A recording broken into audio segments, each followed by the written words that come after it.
Financial literacy as a driver of business performance in micro, small, and medium-sized enterprises has been widely discussed in the analyzed document. The article presents a literature review that concludes that financial knowledge, along with responsible attitudes and behaviors, positively influences the sustainability and performance of MES. However, although the approach is relevant, it is excessively descriptive and lacks critical analysis. This essay analyzes its contributions, limitations, and contrasts its arguments with the Latin American reality, especially the Colombian context. One of the main advantages of the article is that it recognizes MES as key players in global economic development. They contribute to employment, productivity, and social inclusion. It also highlights how financial literacy contributes to more rational decisions about credit investment and the use of technologies such as digital banking or fintech. In addition, it proposes financial training as a strategy to improve competitiveness. It integrates personal factors, age, education, income, and contextual factors, access to credit, technology, financial inclusion.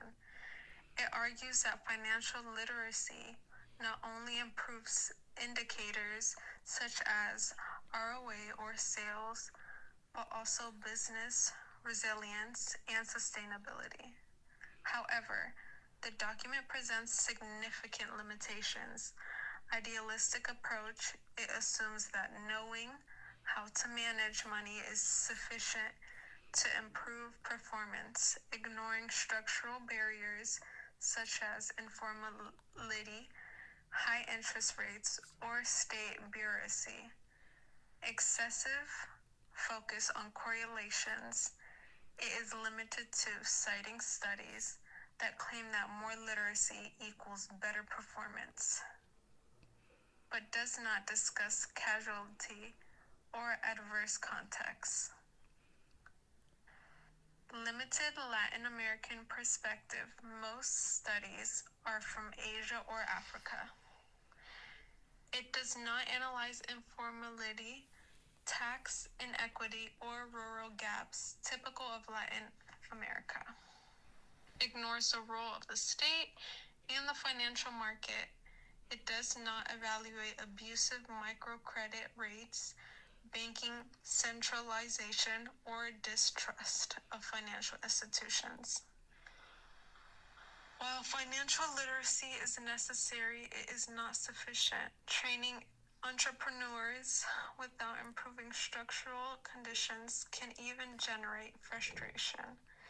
They are taught to plan but are not guaranteed access to fair credit, formal markets, or state protection. In Colombia and much of Latin America, business sustainability requires combining financial plus access to affordable capital, digitalization plus infrastructure, gradual formalization plus tax simplification, state participation plus public development banking. In conclusion, the document offers a useful basis for understanding the relationship between financial education and business performance. However, its perspective is incomplete if it ignores the real inequities in countries like Colombia.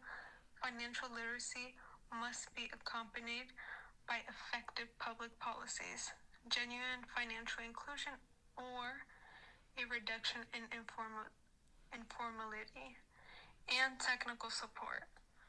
Only then will it cease to be a theoretical discourse and become a tool for economic and social transformation.